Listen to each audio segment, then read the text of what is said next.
सारे देश को मालूम है कि पाकिस्तान से सबसे ज्यादा प्यार किसको है, जो लाहौर बस यात्रा भी लेके चले जाते। कांग्रेस के इतने प्रधानमंत्री बने, कोई नहीं गया। यही संघी हाफ पैंट वाले, सवेरे सवेरे पता नहीं कौन सा मंत्र का जाप करने वाले, इनका पाकिस्तान प्रेम किसको नहीं पता है। अजहर मसूद को कंधार तक छोड़ने कौन गया, किसकी सरकार थी। बिना बताए देश को कौन सा प्रधानमंत्री गया, देश को बिना बताए आतंकवादियों के देश में। कौन सा वो प्रधानमंत्री था जो जिन्ना की मजार पे जाके चादर चढ़ा के आया। और कितने वो संघी हैं जो पाकिस्तान की खुफिया एजेंसी के लिए जासूसी करते पकड़े गए। जी, बिल्किस बानो के ऊपर अत्याचार करने वाले जितने भी लोग थे गोधरा कांड में, जी, उनकी सजा माफ किसने कराई? संघियों ने। ये सवाल संघियों का है, ये आपका नहीं है। जी, ये संघी लोग सवाल पूछते हैं। तो समाजवादी पार्टी का ये मानना है जी कि संवेदनाएं होनी चाहिए जी इंसान के अंदर जी, और पूरी तरीके से चीज़ों की जांच होनी चाहिए जी। गलती किसी से भी हो सकती है और जिसकी गलती है उसको सजा मिलनी चाहिए जी। समाजवादी पार्टी सदैव इस बात को लेकर संवेदनशील है जी। संवेदनहीनता की पराकाष्ठा भाजपाइयों में है कि वो किसी भी अपराधी को छोड़ सकते हैं जी। कुछ संघी ऐसे लोग भी बैठे हैं जो समाजवादी पार्टी को बदनाम करते हैं संस्थाओं में जी, जिनको मैं स्लीपर सेल कहता हूं जी। और मुझे कहने में कोई डर भी नहीं जी। वो संघ के लिए काम करते हैं, किसी भी देश के बड़े से बड़े पद पे बैठ के जी। उनके अंदर न्यायिक चरित्र ना के बराबर है जी। ऐसे लोगों ने बहुत बार समाजवादी पार्टी को बदनाम किया, तमाम से आरोप लगाए जी।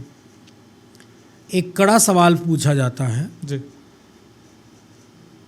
आपने सवाल नहीं पूछा, मैं जरूर जवाब इस बात का जिक्र लाना चाहूं जी कि मुसलमान आतंकवादी होते हैं।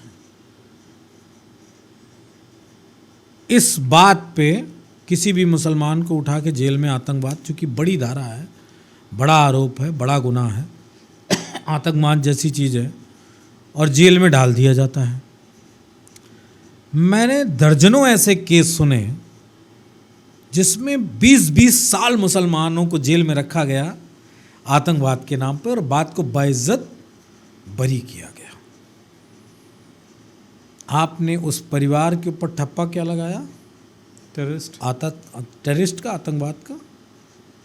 समाज में सर उठा के चल भी ना पाए, और बाद में उस व्यक्ति को बाइज्जत बरी किया गया जी। उन 20 सालों में उस परिवार को जो यातनाएं झेलनी पड़ी, उसके साथ इंसाफ कैसे होगा?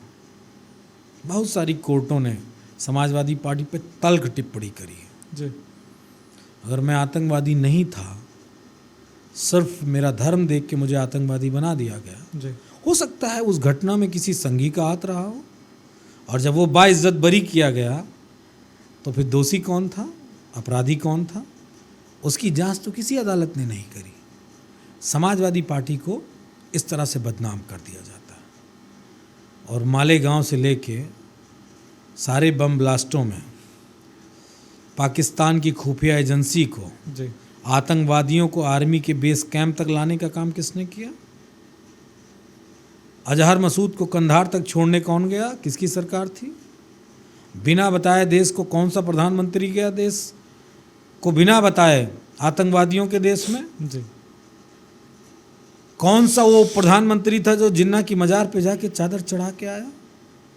और कितने वो संघी हैं जो पाकिस्तान की खुफिया एजेंसी के लिए जासूसी करते पकड़े गए। इसका हिसाब आरएसएस बीजेपी को देना पड़ेगा, तब वो किसी को कुछ कहें। सारे देश को मालूम है, सबको मालूम है कि पाकिस्तान से सबसे ज़्यादा प्यार किसको है, जो लाहौर बस यात्रा भी लेके चले जाते हैं। कांग्रेस के इतने प्रधानमंत्री बने, कोई नहीं गया पाकिस्तान। शिमला समझौता हुआ तो भारत की धरती पे हुआ, लाहौर की धरती पे नहीं हुआ। जो भी समाजवादी प्रधानमंत्री हुए, कोई पाकिस्तान नहीं गया। कौन गया पाकिस्तान? यही संघी हाफ पैंट वाले, सवेरे सवेरे पता नहीं कौन सा मंत्र का जाप करने वाले, इनका पाकिस्तान प्रेम किसको नहीं पता है जी। वो अलग बात, एक नैरेटिव बिल्डअप किया जाता है, लेकिन जनता जागरूक है। धीरे धीरे लोगों के सहयोग से सब पता चल जाएगा कि इस देश का असली देशद्रोही और आतंकवादी गतिविधियों में शामिल होने वाले कौन लोग हैं।